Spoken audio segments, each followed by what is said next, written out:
Kulamasonto ambalwa edlule ngike ngavakashelwa abafowethu ababili akade bezibiza ngabapostoli bezongitshela ukuthi banomyalezo abathunywe wona inkosi enguJesu Kristu. Emva kokubalalela isikhathi esidanyana bechaza umyalezo akade bewulethile ngoba ngabanika ithuba lokuthi bawuchaze lo myalezo akade bewulethile. Kwamele ukuthi ngibamise bengakawuqedi umyalezo akade bawulethile ngoba zonke izinto akade bezisho bebeqambela inkosi yamamanga. Ngase ngibacela ukuthi ngicela banginike ithuba abasawuphinde bakhuluma mina manje uzokhuluma ngibatshela ukuthi umuphi umyalezo uJesu Kristu abewushumayela kanye nabapostoli bangempela kade bewushumayela. Wathi ngibachazele igospel. Ngase ngibayala ukuba baphenduke bakholwe nguJesu Kristu ukuze basindiswe. Wona umyalezo lo esithunyelwe ukumemezela umyalezo ukuphenduka. Umyalezo ukuphenduka ukholwe uJesu Kristu. Baningi abantu abaphumile enkalweni zonke bememeza beshumayela, abanye baphethe ama-pamphlet athile anemiyalezo ethile, kodwa uwodwa umyalezo esithunyelwe ukuthi umemezele nomyalezo osindisayo, umyalezo ukuphenduka ukholwe uJesu Kristu. Lo myalezo waqala wamenyezelwa uJohane umbhaphatisi okuyena obeza eqaleni elungisela indlela yenkosi. Uma kukhuluma ngayo ku chapter number 1 verse 4 uthi umbhaphatisi ehlane eshumayela umbhaphathiso wokuphenduka ukuba kube ngokuthethelelwa izono. Kodwa uJohane umbhaphatisi ma eseboshiwe uJesu Kristu waqala naye wafundisa eqinisa kulawo mazwi lawo esewakhuluma ngokuphelele manje. uMark usifezela wona kuverse number 14 kuyena chapter 1 uthe emva kokuboshwa kaJohane uJesu wafika eGalile eshumayela ivangeli likaNkulunkulu. Bathe enye into ayekade yenza verse number 15 wathi isikhathi sigcwalisekile umbuso kaNkulunkulu ususondele phendukani nikholwe ivangeli. Oshumayela uJesu Kristu nsuku zonke lo myalezo ekhomanda abantu edaladini ukuba baphenduke bakholwe. Ukuba baphenduke bakhole. Uthe uma uJesu Kristu angaphakanyiswa phambi kwabafundi bebuka, abafundi azange bahambe nje bahlala bagcwaliswa ngamandla kaMoya Ngcwele, sebegcwalisiwe ngamandla kaMoya Ngcwele basukuma bashumayela lo myalezo bememezela kubantu bonke. Sizwa ngelinye ilanga umpostoli uPetru ekhuluma lamazwi kwiZenzo chapter number 3 verse 19 ngalokhu phendukani niguquke ukuba kuhlangulwe izono zenu. Umyalezo lo owashunyelwa kuqala loyo wayememezela ngenkosi, washunyelwa inkosi uqobo nabafundi bawuthatha bawumemezela, andiwona lo myalezo nanamuhla esawushumayela umyalezo wokuphenduka ukholwe nguJesu Kristu. Le ntshumayelo bazalwane ngizokhuluma ngalento ebizwa ngokuguquka noma i-conversion. Guquka noma i-conversion. Umyalezo iBhayibheli elikhuluma kakhulu ngawo. Ayikho incwadi ongayifunda eBhayibhelini lilonke especially kwiNew Testament ungatholi ikhulunywa ngalo myalezo. Umyalezo wokuguquka. Lo guquko bazalwane esizokhuluma ngalo uguquko lomuntu wonke as a whole. Ushintsho olenzeka kumuntu wonke. Uma lo guquko selenzekelile kumuntu, umuntu okade umazi ungasho nokuthi awusamazi ngaleso sikhathi uma lo guquko selenzakalile. Ushintsho lwangempela. Umuntu ma eseguquke ngalendlela, ushintsha indlela yokuphila. Indlela akade ephila ngayo angabisaphila ngayo. Ushintsha indlela yokucabanga, indlela abecabanga ngayo angasacabanga ngayo. Ushintsha even ama-dreams akhe, amaphupho akhe, izinto ebezisemqoka empilweni yakhe zingabisaba semqoka empilweni yakhe. Uba ngumuntu omusha, uba ngumuntu oguqukile noma umuntu oshintshile. Ezinye izinto akade eyithanda akasabe sayithanda, bese kuthi ezinye izinto akade beyizonda kube izona manje ayithandayo. Manje umfowethu Melo usanda usivezela indoda enamandla, a powerful man. Indoda ekade izonda ivangeli imzonda uJesu Kristu. indoda ebeyitrainiwe ngomthetho ukuvikela lokho akade bekholelwa ikona ngelinye ilanga yathatha incwadi ukuyozingela abazalwane igama layo Saul bathi ummangaliso omkhulu wehlela phezukwakhe lithi iBhayibheli kwamehlela ukubaneka okukhulu wezwe izikhuluma naye wabuza wathi ubani inkosi wathi uJesu nguJesu omzingelayo kusuka kuleso sikhathi leso noma kusuka kulo mmangaliso loyo noma kusuka kulento eyenzeka kuSaul kwaba khona uguquko olukhulu kuSaul. I do believe ukuthi abantu akade bemazi uSaul lo Saul omusha waphuma lapho kwakuSaul abangasamazi. Sibona ngisho indoda uAnaniya siyayazi le ndoda but hayi manje sengimenzile waba ngumfundi wami. Sibona umzingeli wamakholwa ephenduka umshumayeli wevangeli. Sibona indlela akade ehamba ngayo eDamaseko eyozingela abazalwane thiwa manje awusayi lapho la kade uyakhona. Kodwa uhambo lwakho seliye eJerusalem andalisayi kuyozingela abazalwane njengoba kade uzobahudulela khona manje usuyoshumayela khona. Loyo okade ezingela abazalwane uyena osezozingelwa ngenxa yevangeli. Lolu bazalwane uguquko lwangempela. Uguquko lwangempela, uguquko kumele libe kumuntu nomuntu. Akwanele ukuthi umuntu yesontweni, akwanele ukuthi umuntu wenza ama services athile. This is the real change ekumele yenzeke kumuntu nomuntu. And uma lo tshintsho lingenzeka elanga kumuntu nomuntu akekho umuntu onobufakazi bokuthi ngempela umzalwane uma lo guquko lingenzekanga kuyena. Kuba umzalwane is not a status but it's a change of life. And lo change la change yenziwa uNkulunkulu noma uguquko olusukela enziwa uNkulunkulu. Lo guquko lithinta izinto ezimbili akuyizona esofocus kuzona kakhulu. Lithinta ukushiyisono lokho sikubiza ngokuphenduka noma irepentance. Lithinta ukukholwa nguNkulunkulu noma ukukholwa uJesu Kristu lokho sikubiza ngefaith.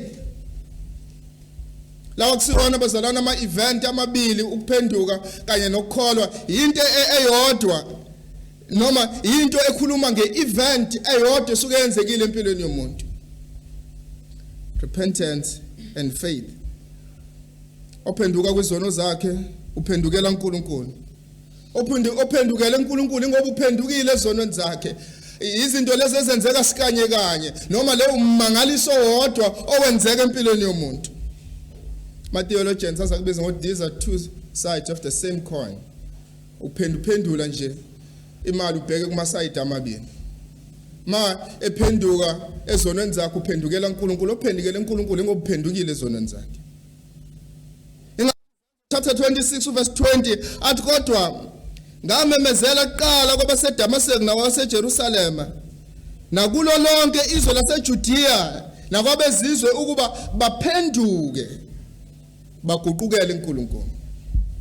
Lezi zinto zenzeka zombili uma ephenduka ezonweni zakhe uphendukela uNkulunkulu. Wonke umuntu ophendukela uNkulunkulu ngophendukile ezonweni zakhe. Guquka lokho esizokhuluma ngako namhlanje kuyisithelo sokuzalwa kabusha. Umfowethu bahla bethe ekhuluma ngako. Wonke umuntu ozelwe kabusha uyaguquka. Isithelo sokuqala sokuzalwa kabusha. Njengalokhu bethi ingane ithi mayizalwa kube khona ukukhala kokuqala ekwenzayo. Kanjalo wonke umuntu ozelwe kabusha uba nokuphenduka. Noma into yokuqala esikwazi ukubona ngayo ukuthi umuntu uzelwe kabusha ilokuphenduka. Namhlanje bazalwane ngiphendula umbuzo othi ubona ngani ukuthi uzelwe kabusha? Yes, ngizwile message, a great message. Ukuthi wonke umuntu kumele ukuthi azalwe kabusha, but yiphi indlela okwazi ukubona ngayo ukuthi ngempela uzelwe kabusha? Indlela okwazi ukubona ngayo ukuthi uzelwe kabusha ukukholwa nguJesu Kristu, ukuphenduka ezonweni zakho noma lento esibiza ngoguquko. Once waqala wazonda isono obakade usithanda, wathanda uNkulunkulu obakade umzonda, yes, you are born again. Uzelwe kabusha. Isoni bazalwana sikwazi ukushiya isono saso. Sinamathele uNkulunkulu. Kumele ukuthi iqala isoni sizalwe nguNkulunkulu uqala. This is a great miracle. once wabona isoni siflathela izono zaso sinamathela kuNkulunkulu ingoba kunomangaliso omkhulu osuke sewenziwe uNkulunkulu empilweni yesoni. Ngaphandle kokuthi kwenzeke lo mangaliso isona sikwazi ukushiya izono zaso sinamathele kuNkulunkulu. Sukela unyaka uqalile kunabantwana bami ababili kade ngikhuluma nabo. Umntwana wami uqala ukholela ukuthi unabantu abadala. And njalo esikoleni uyathathwa equlekile engaphefumula hanjiswe ayiswe ekhaya. Ukunama chances ukuthi angakwazi ukushiya isikole ahambe ayohlala ekhaya noma ahambe ayothwasa. But for several times ngihleli naye ngimkhombisa indlela yokuphenduka nokukholwa uJesu Kristu. For months, 3 months, ngimkhombisa ukuthi yini ivangeli, why kumele uthi akholwe igospel day and night. But after that 3 months, mangimbuza ukuthi uyakholwa uJesu Kristu, uthi akakholwa uJesu. Uthi akamdingi uJesu Kristu. Omunye umntwana wesibili ukholela ukuthi kunomuntu ofikayo kuyena njalo kwesinye isikhathi ufika esesikoleni kwesinye isikhathi afike ebusuku ekhaya use umntwana ohamba la yonke because ukholela umuntu ovela afike kuyena nje noma inini noma ingasiphi isikhathi. But we had to sit down even nalo mntwana and say you need to believe in Jesus Christ. Your life is dominated by Satan. Noma impilo yakhe ingaphansi kwegunya lika Satan. Njengoba umfowethu bahlakadesha ukuthi bebehamba ngamandla omkhathi owumoya osabusana manje kubantwana bongalaleli. Several times ngimkhombisa indlela to escape noma indlela yokuphepha ukuthi ungaphepha kuyona yonke lento, ungakwazi ukuvikeleka kuyona yonke lento, ungakwazi ukukhulula kubona bonke lobugqila. Into edingayo ukuthi ukholwe uJesu Kristu uphenduke ezonweni zakho. But after those try, and I asked her question, do you believe in Jesus Christ? And she said no. She'd rather die than believe in Jesus Christ. After ukhathazeka kwenhliziyo yami nesoro enkulu ngicabanga ukuthi this is the only way. This is the only way to escape. This is the only freedom. Ngiyazi ukuthi noma iziphi izinye indlela abangakwazi ukuzama aziyobanika lokukhuleka lokho abakudingayo iyona kuphela indlela yokukhuleka. But I was comforted to know ukuthi isona sikwazi ukusuka ezonweni zaso sikholwe uNkulunkulu engawenzanga umsebenzi. That's why John chapter number 6 verse 44 uthi akekho ongeza kimi uma ubaba ongithumileyo ngamdonsi mina ke ngiyakumvusa ngomuhla kuphela. Mungayizwanga verse number 65 kungenxa yalokho ngithekini akekho ongeza kimi uma engakuphiwe ubaba. I know they won't believe, they won't accept the gospel, they rather die uma uNkulunkulu engabanikanga ukuphenduka.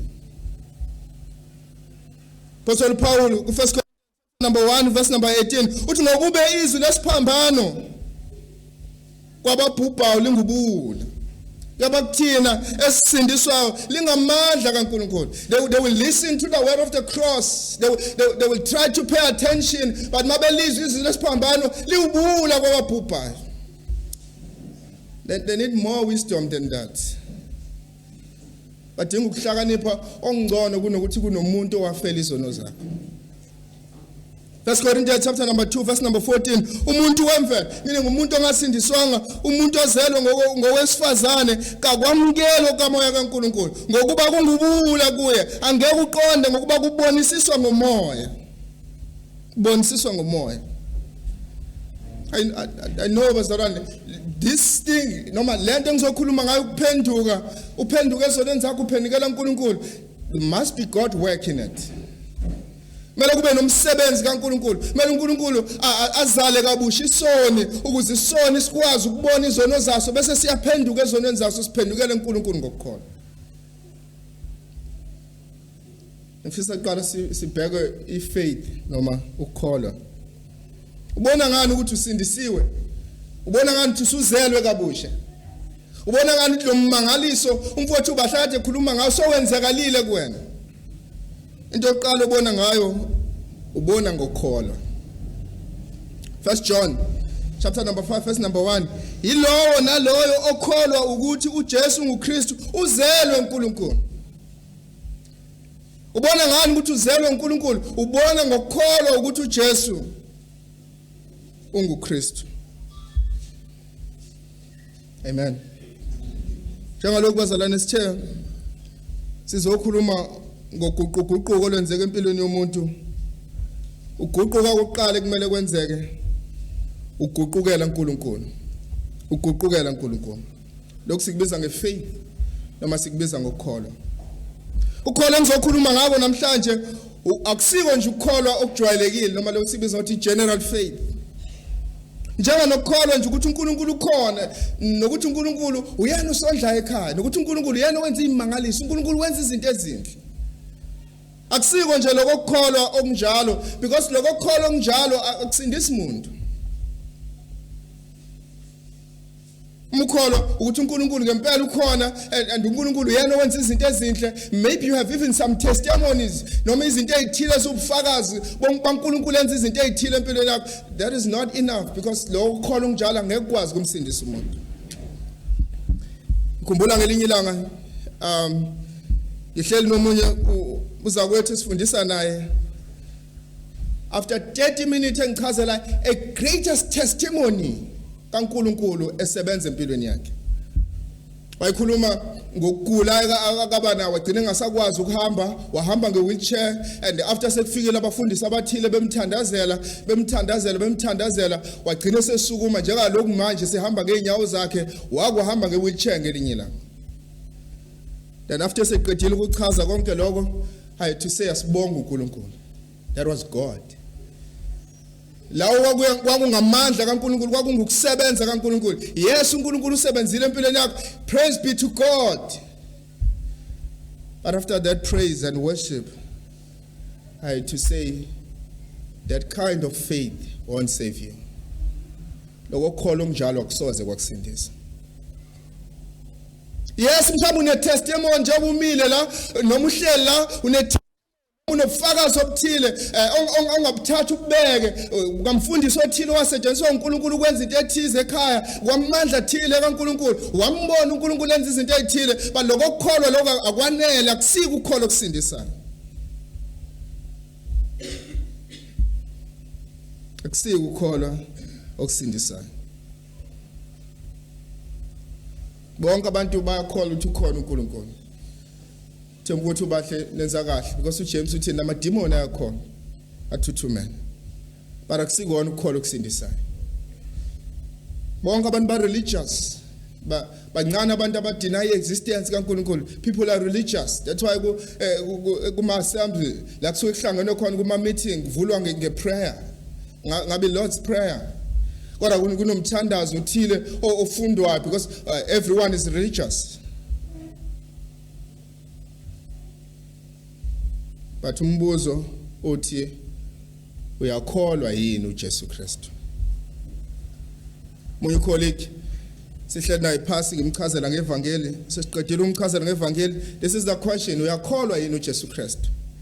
And I love this answer. Impendulo yakhe yathi ngiyakholwa uJehova nezimangalise ezinkulu angenzelile empilweni yami.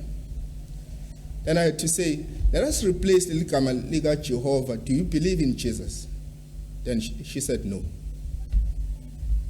Why? Esebenzisa igama lika Jehova ingoba igama lika Jehova linjani? Li-inclusive. Likwazi ukwenza ukuthi wonke umuntu athi ngiyakholwa uJehova, but nayo indlela engikholwa ngayo uJehova, nayo indlela engikholwa ngayo uJehova.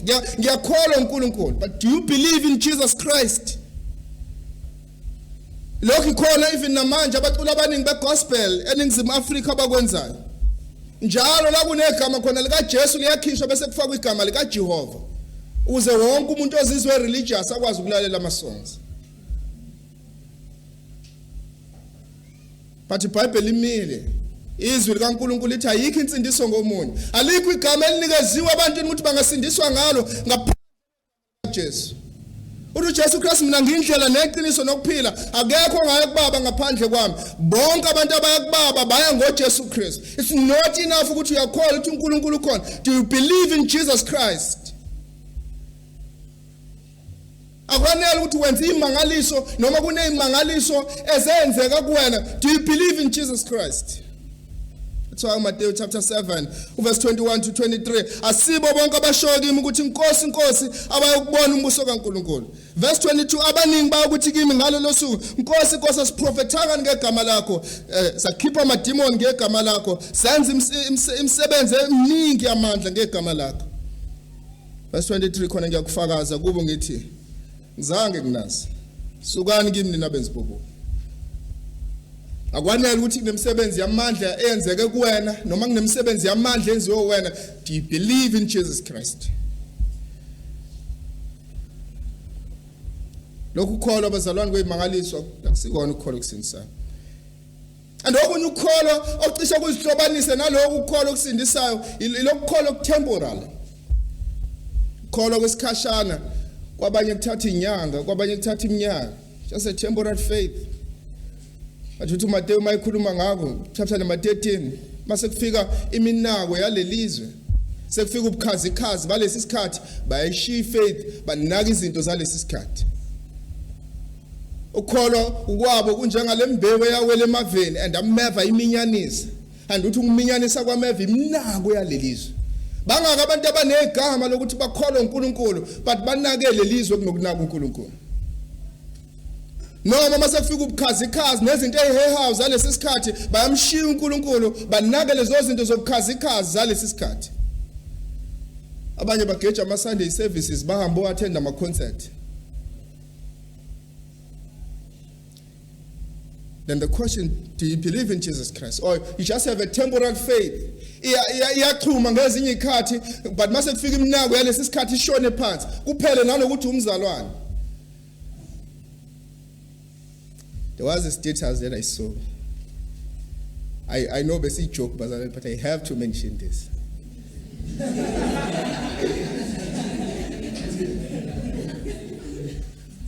Okay, but city weekend enkulu asiblockeni incebo, asiblockeni ama elders. I know you won't do that, but there are people maybe weekend enkulu they block ama elders.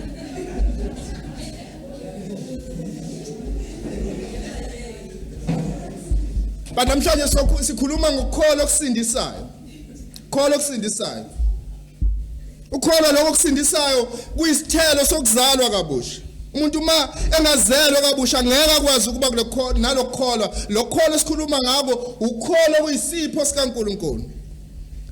That's why ubrother Bahle just stopped ku verse number 7 ka Ephesians chapter number 2 but verse number 8 and 9 uthi ngokuba ngomusa nisindisiwe ngokukholwa. Bese naloko akuveli kini kuyisipho sikaNkulunkulu akuveli ngemisebenzi ukuze ngingabikho zibonga khuluma ngezinto ezimbili isource ye faith and why kumele kube kanjani. Isource ye faith iqhamuka kuphi? Iqhamuka kuNkulunkulu. Why kumele uthi iqhamuka kuNkulunkulu? Ukuze ngingabi khona umuntu obhosta ngale faith. Ukuze ngingabi khona umuntu ozibonga ngabo. Bonke abantu abasindisiwe basindiswe ngoba uNkulunkulu basindisile ngokubapha ukukhona. Izwi likaNkulunkulu malikhuluma wesifazane ubizwa ngoLydia kwezenzo chapter number 16 verse 14 uthi wesifazane uthilo igama lakhe linguLydia engumthengisi wezibubende wasemzini waseThiatira okhonza uNkulunkulu walalela inkosi yayivula inhliziyo yakhe ukuba qaphele ukukhulunywa nguPawulu.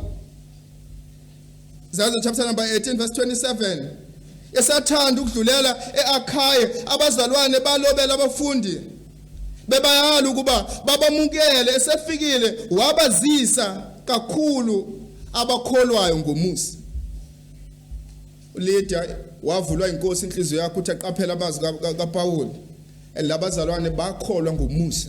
It was grace.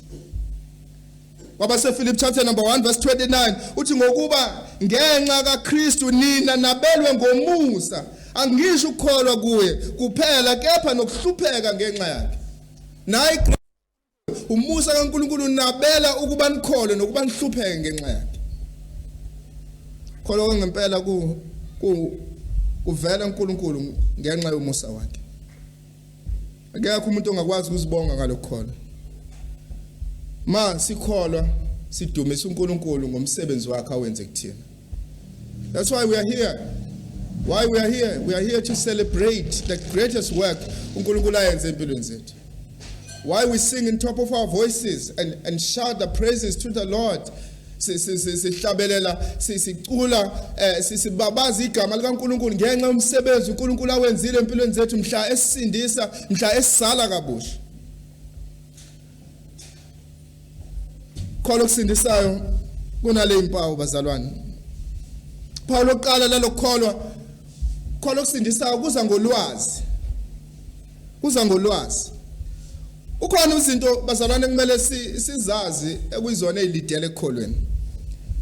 Akwanele nje ukuthi uyakholwa into ethile futhi ubambelele kuyona noma iyakusebenzela njengalokho islogan salesikhathi sithi nikholelwa yilonto ekusebenzelayo. But kumele sikholelwe yiqiniso. We must believe the truth. Mina nguneqiniso kumele silizwe and lelo qiniso lelo mase sizwile sibambelele kulona. Amanga ayohleza eyamanga. Noma ngabe kwesinye isikhathi kuyenzeka amanga abonakala esebenza amanga ayohleza eyamanga. But khona iqiniso. Leli yona bazalwane into ebekade ikhathaza umpostoli Paul ngabantu bakubo uIsrael. Mayibhala kuRomans chapter number 10 verse 1 and 3 uthi bazalwane ukulangazela kwenhliziyo yami nokunxusa kwami kuNkulunkulu ngabo kungukuba basindiswe.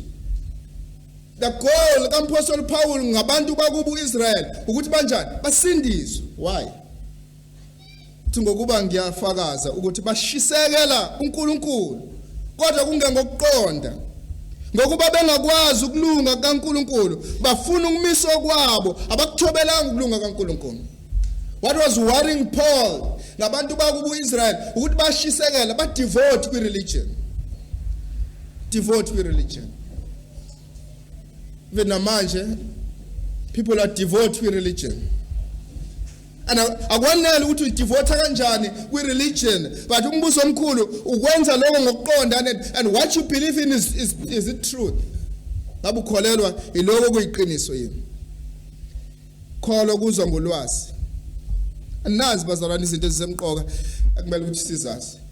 Mele sazi ukuthi sonke njengalokhu silana sidaliwe nguNkulunkulu. Sonke njengoba lokhu sila sidaliwe nguNkulunkulu. There is God who created heaven and earth. Odalile izinto zonke. And lo uNkulunkulu udalile abantu. And lo uNkulunkulu iBhayibheli malikhuluma ngalithi ungcwele. Ungcwele uhlukile. Is in his category. Umeyedwa. Atuphinde wahluka nangokulunga. Tuhapha kumayikhuluma ngako ngamehlo akhe akakwazi ngisho ukusibheka isono. uNkulunkulu ongcwele. And yonke into ayithintayo ibangcwele and akagcini nje ngokuba ngcwele nokuthinta yonke into ibangcwele. uNkulunkulu demand ukuthi bonke abantu babe ngcwele njengalokhu yena engcwele. Nothing less. iBhayibheli lithi abantu abanjani. uNkulunkulu mayimile ezulwini ebuka abantu kwincwadi yamahubo uthi akekho noyedwa akekho olungile akekho oqondayo. Bonke abantu babi akekho noyedwa olungile. Bonke abantu babi basilalelwe inkazimulo kaNkulunkulu. Ukuthi bahle babi kusuka kwasesisalweni sikamani. But iBhayibheli alishika kanjalo lisinikeza ihope yokuthi abantu ababi njenganami nawe sebengakwazi ukubuyelana noNkulunkulu ongcwele and indlela yokubuyisana noNkulunkulu ongcwele ingomuntu uKristu Jesu. Okuyena ophilile impilo engcwele wafa efela izono zabantu. Man, human being, abantu bonke emhlabeni sebengakwazi ukubuyisana noNkulunkulu and indlela yokubuyisana ngoNkulunkulu ingomuntu and lo muntu la uKristu Jesu. Bebengeke bakwazi ukuziyela uNkulunkulu kumele ukuthi ehlele kubona ngoJesu Kristu azofela izono zabo. But now the gospel say phendukani ezonwenzeni onikhona. Phendukani ezonwenzeni onikhona. Sindiso bazalwana ayinge iphupho. Ayinge iphupho elithile waliphupho. Sindisi imuzwa umyalezo wevangeli. You must hear the gospel. You must hear the gospel. The question is, usuke wawuzwa yini umyalezo wevangeli? Usuke waresponda yini kumyalezo wevangeli? Usuke wawulalela yini umyalezo wevangeli? Akwanele ukuthi waba nephupho elithile, akwanele ukuthi kwaba nomangaliso okuthile, akwanele ukuthi wakhulele esontweni, akwanele ukuthi wena ubuloku uye esontweni ekhaya. Have you heard the message of the gospel and believe the gospel? Usuke wawuzwa umyalezo wevangeli na. Kwabe seRoma chapter number 10 verse 14 uthi kepha bayakhuleka kanjani kuye abangakholwanga nguye na? Bayakholwa kanjani abangezwanga ngaye na? Bayakuzwa kanjani kungekho shumelayo? There must be a preaching of the gospel and you must believe the gospel. Maybe this is your day. Mhlawumbe ukhona la uyingane encane efikile. This is your day. KunoNkulunkulu ongcwele. And when awukho ngcwele uqabele nalo nkulunkulu ngaphasi kolaka likaNkulunkulu nentukuthelo kaNkulunkulu. But here's good news. You can be reconciled to God. Ungakwazi ukubuyelana noNkulunkulu ngomuntu uKristu Jesu. And ivangeli likhomanda into eyodwa, phenduka ezonweni zakho ukholwe nguKristu Jesu. If you continue in that path of sin, you will die and perish. Noma uzofa bese uyabhubha ulahlwe kulahlweni wengunaphakade. But if namhlanje ujika kuleyo ndlela leyo, ubheka kuJesu Kristu ukholwe uyena yedwa kuphela, uyosindiswa ezonweni zakho. Uthi verse number 17 ngalokho ke ukholwa kuvela ngokuzwa ukuzwa ngezwi likaNkulunkulu noma ngezwi likaKristu. Now see here the gospel. Ivangeli uJesu Kristu. uJesu Kristu. Ngakho umpostoli uPaul 1 Corinthians chapter 15 verse 1 to 8 uthi lapho bazalwane ngiyakhumbuza ivangeli enganishumayeza lona nena lamukelayo nenimikulo nensindiswa ngalo ncane bambelele ezwini enganishumayeza lona uma kambe ukholwa kwenu kungabanga izwi. What is the gospel? Ngokuba kokuqala nganika lokho engokwamukela nami ukuthi uKristu wafa ngenxa yezono zenu njengokwembhalo. Nokuthi wembelwa, nokuthi wavuswa kwabafileyo ngosuku lwesithathu njengokwembhalo, nokuthi wabonwa nguKefasi, wabonwa ngabayishumi nambili, emva kwalokho wabonwa ngesikhathi sinye ngabazalwane abadlula mangamashumi ayisihlanu, iningi labo lisekhona nakalokho. Kepha abanye sebelele, emva kwalokho wabonwa nguJakobe, ngemuva wabonwa ngabapostoli bonke, egcineni kwabo bonke wabonwa nayimi engingozelwe kungakabi isikhathi. Jesus died for you. Wambelwa. Wavuka ngosuku lesithathu. Manje ungakwesokunene sikaNkulunkulu wayibonakalisa kubafundi bakhe. Then you must cling to him. Kumele wamukele uJesu Kristu, kumele ukholwe uJesu Kristu. And lokholwa lokusindisayo kumala nokuzwa lo myalezo. But awugcinje ngokuzwa lo myalezo, kumala nokwamukela lo myalezo ngenhliziyo yakho. Wamukela lo myalezo ngenhliziyo yakho. Lokusho bazalwane ukuthi uba nesiqiniseko sokuthi lo myalezo uyiqiniso, vele uyilona bazalwane. He died for you, for your sins, for sinners. And wambelwa, it's a historical fact. Then wavuka ngosuku lesithathu. Multitude of people bambona, and abanye baze bafa befela lokukholwa. They died for this faith. Kubona, it was not just a joke. It was a reality. They died. Ushwali bonke abapostoli bawu-12 bafa befela lokukholwa. Bafa befela lethemba lokuvuka kaJesu Kristu owabonakala kubona. It's a historical fact. But manje sekumele ukuthi uyamukele njengeqiniso because lilona vele iqiniso. But awugcinje ngokuyamukela, kumele ukhombise ukuthi uyawudinga lo myalezo. Yes, ngiyawudinga lo myalezo, ngiyadinga. Nginesidingo, ngiyawamukela ngoba ngiyawudinga lo myalezo. Mina ngimawuzwa amazwi afana noJohn chapter 3 verse number 16. uNkulunkulu walithanda izwe kangaka waziwanikela ngendodana yakhe ezelodwa ukuba kube lona lo okholwa yangabhubhi kodwa abe nokuphila okuphakathi. You replace the word, you say uNkulunkulu wangithanda kangaka waziwanikela ngendodana yakhe ukuba mangikholwa yena uJesu Kristu ngingabisayi ebhubheni kodwa ngibe nokuphila okuphakathi. It's personal. I believe in Jesus Christ. Sunobufakazi ngaphakathi kwena. Sunobufakazi ngaphakathi kwena. John ukhuluma ngo-1 John ukhuluma ngobufakazi bangaphandle bukaNkulunkulu efakaza ngamanzi ngegazi ngomoya, but bese akhuluma ngobufakazi bangaphakathi ukuthi bonke abantu abakholwa uJesu Kristu bakholwa uJesu Kristu ngoba sebenobufakazi ngaphakathi enhlizweni zabo. 1 John chapter 5 verse number 10. Okholwa indodana kaNkulunkulu unobufakazi ngaphakathi kwakhe. As if you believe in Jesus Christ, it's because you have the internal testimony. Usuyi-acceptile njengeqiniso, usunobufakazi ngaphakathi enhlizweni yakho.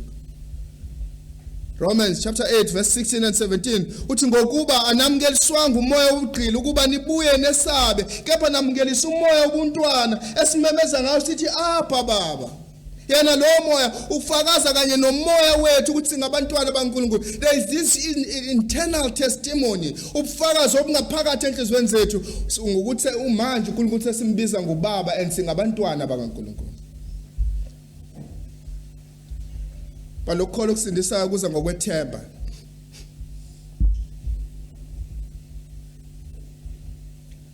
Uza ngokwethemba. Manje wethembele kuJesu Kristu. Obunye ubufakazi bokuthi ngempela ukholiwe nguJesu Kristu ukuthi ukuthembela kuyena uJesu Kristu wena usuthembela kuyena kuphela wonke amanye amathemba usuwadlulisile.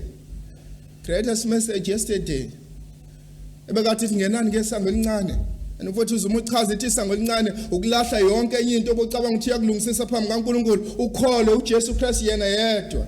Ubambelele kuyena yedwa, wethembele kuyena yedwa because ayikho enye insindiso ngomunye. Insindiso ngoJesu Kristu ukubambelela kuyena yedwa uJesu Kristu. He's the only hope. Njengomuntu osendlini evuthayo and then bese qhamuka umuntu oyedwa athi woza. That person who calls like that is the only hope for you. Noma usemanzini uyagwiliza and bese qhamuka umuntu athi nginikeza isandla uze kumina. I want to serve you. And lo muntu is our only hope. Jesus is your only hope. Ekubhubheni okuyinguna phakathi. Ukuthembela kuJesu Kristu ngokuphila kwakho konke. Noma ukulandela uJesu Kristu ngabe kubiza ukufa, you just cling in Jesus Christ. Ayikho into engakwazi ukukususa kuyena, ubambelele kuyena yedwa uJesu Kristu. Noma kubiza ukuhlukana nama families akho, noma kubiza ukuhlukana nabangani bakho, noma kubiza ukuhlukana ngisho nalokuphila kwakho, ubambelele kuyena yedwa uJesu Kristu. That's why umyalezo uJesu Kristu aloke umemezile, umyalezo follow me. Come after me. Woza ungilandele. Bambelela kumina ngedwa. Landela mina ngedwa. Even if ubiza ukuphila kwa. First John, the Gospel, chapter 1, verse 39. Sabafundi baka John mabemlandela uthi wozani nibone. Wozani nibone. uPetru verse number 43 uthi ngilandele, follow me. Natalian, verse number 46, uthi woza ubone, come after me, follow me. This is the message. Kholo kusindisayo ukulandela uJesu Kristu, ukukholwa uJesu Kristu, ukwamukela uJesu Kristu. Kholo kusindisayo bazalwane kumi kodwa, akubangisani nalutho kumi kodwa awukwazi ukukholwa then you just believe. Kumgodwa bazalwane. That's why we are saved by faith alone. Kumgodwa ikona kuphela okusindisayo. You just believe in Jesus Christ. Imisebenzi yomthetho ivalelwe ngaphandle. Kumgodwa ingakho Romans chapter 3 verse 20 to 22 uthi ngokuba ngemisebenzi yomthetho akukho nyama eyakulungisiswa phambi kaNkulunkulu. Wow. Ngokugcina umthetho, meaning we need to go out and tell ama 7 days Adventists ngemisebenzi yomthetho ayikho inyama eyolungisiswa phambi kaNkulunkulu.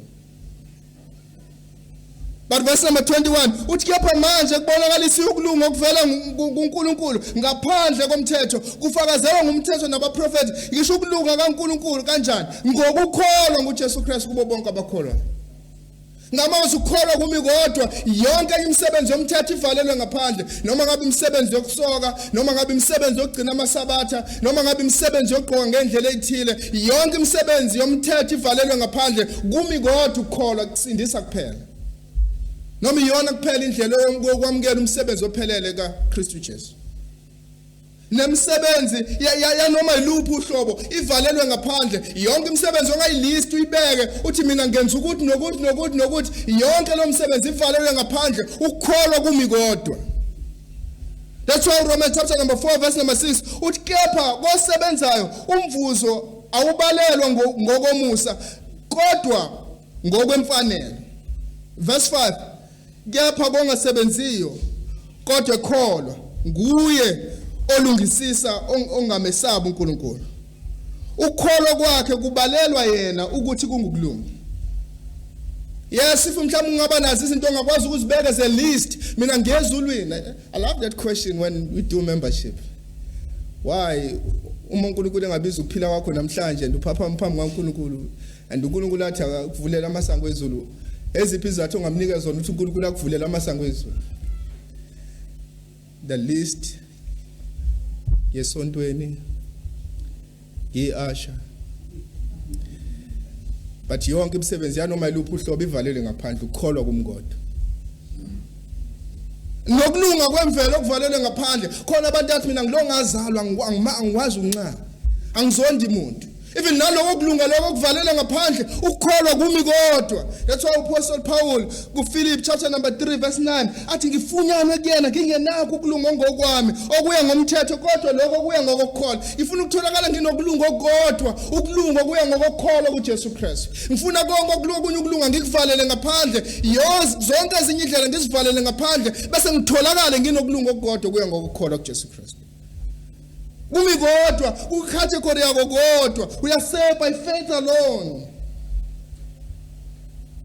Kholwa kusiwona bazalwane umsebenzi, but ukwamukela umsebenzi ophelele esiwenzele uJesu Kristu esiphambanweni. uJesu Kristu waphila endaweni yethu, wafa endaweni yethu, and lo msebenzi lo siwamukela ngokukholwa kuyena uJesu Kristu, and ukukholwa ikona kuphela. Ukukholwa ikona kuphela. But enye indlela esikwazi ukubona ngayo ukuthi sizelwe kabusha repentance, ukuphenduka. Ukuphenduka. Sikwazi ukubona ngokuphenduka, ngokuguquka ezonweni zethu ukuthi ngempela sesizelwe kabusha. Akekho umuntu okholwa uNkulunkulu kodwa aqhubeke ezonweni zakhe. Umuntu ethi ngiyakholwa uNkulunkulu kodwa engazishiyi izono zakhe, kunezinto ezimbili eziyimistake lapha. Ngenze ukuthi unamanga uvela kakholwa, maybe uyanigoqa. Noma ngenzeka ukuthi uyakholwa uNkulunkulu kodwa ongena uNkulunkulu eBhayibheli.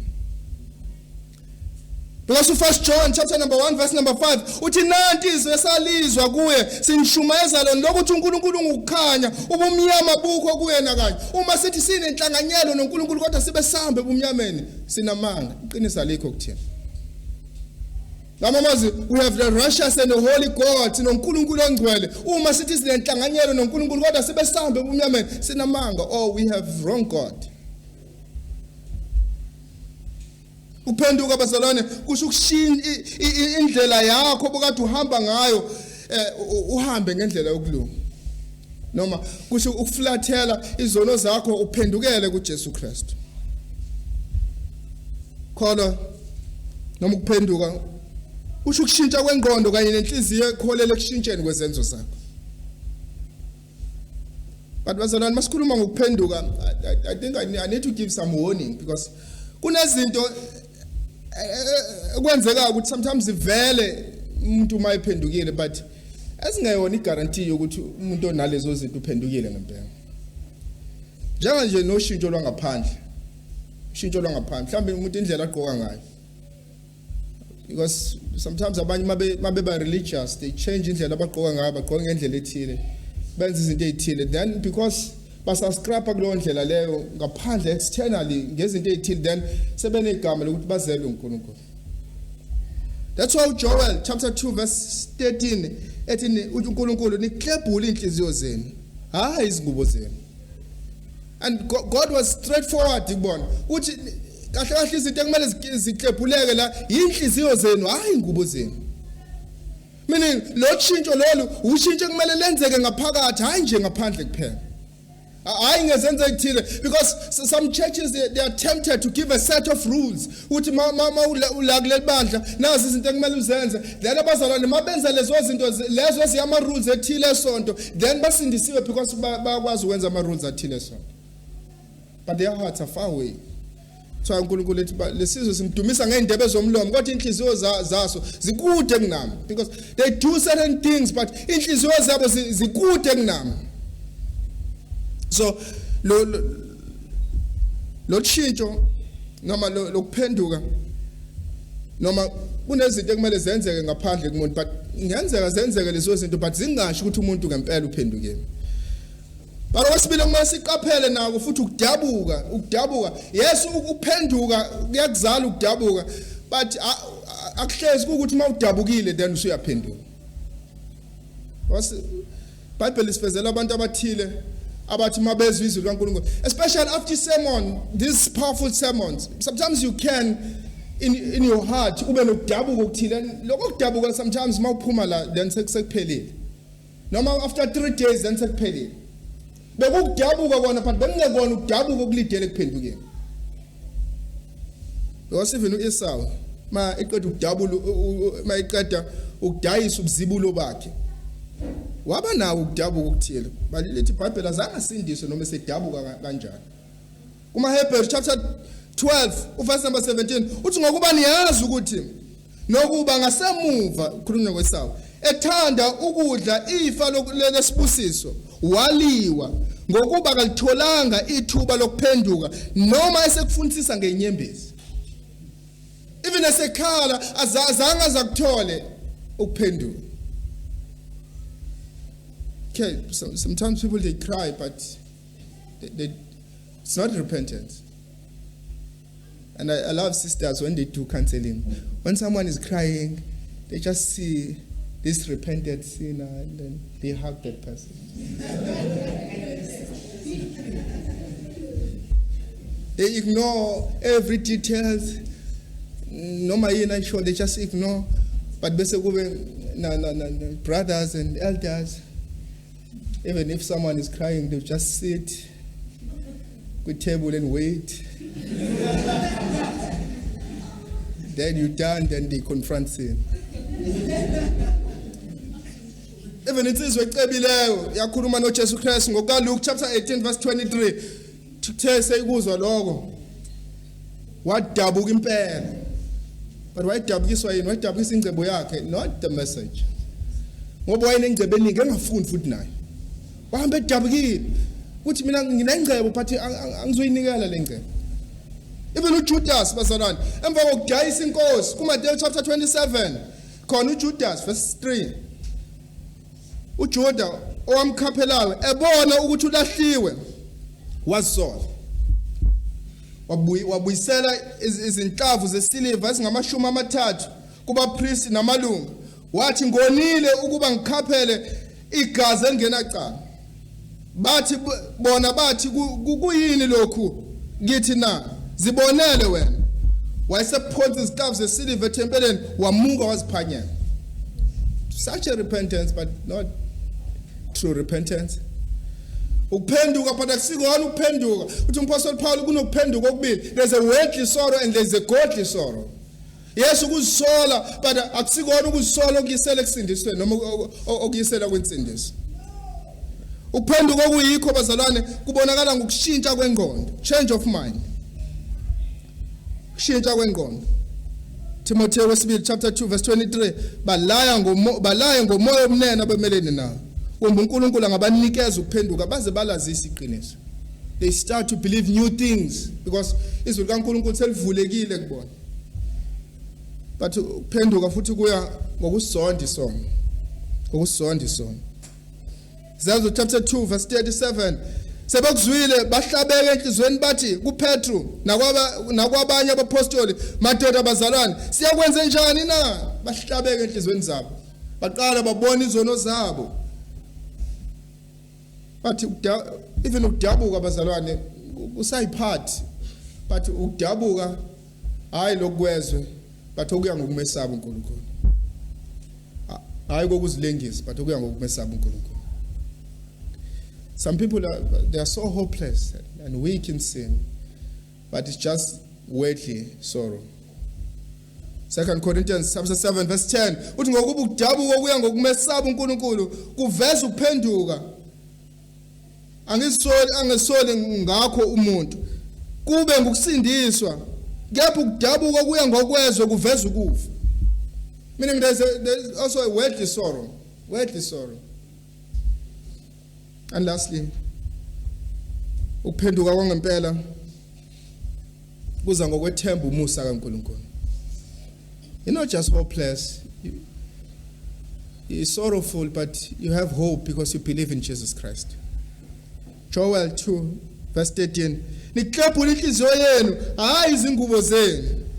Niphendukele kuJehova uNkulunkulu wenu ngokuba yena unomusa unobubele wephuza ukuthukuthela unesawo esikhulu uyahawukela nobubi. You turn to God every time umuntu ephenduka ngalokuphenduka okuyikona okusindisayo une-hope in God.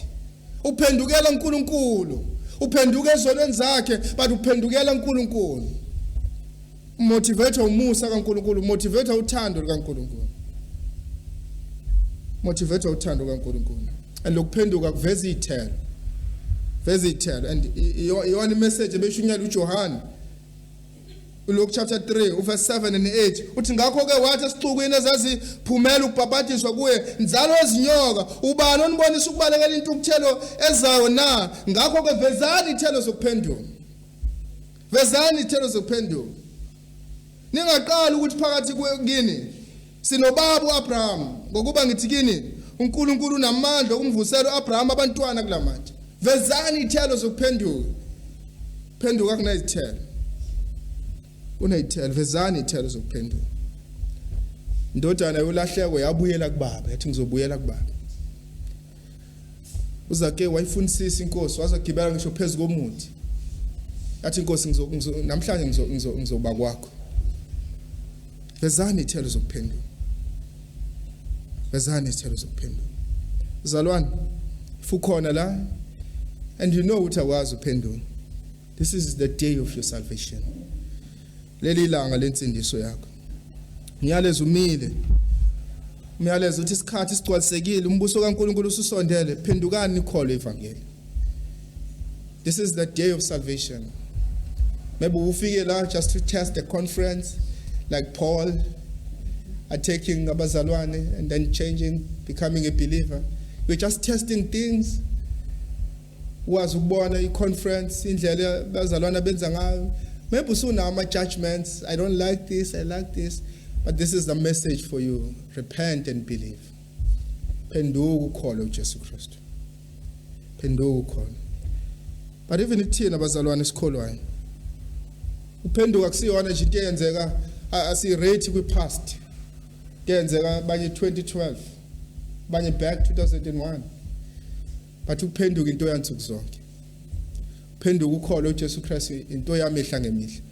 That's why sinama Psalms amangaka awu2, Psalms 51 and Psalms 32 akhuluma ngokuphenduka, ngokuvuma izono.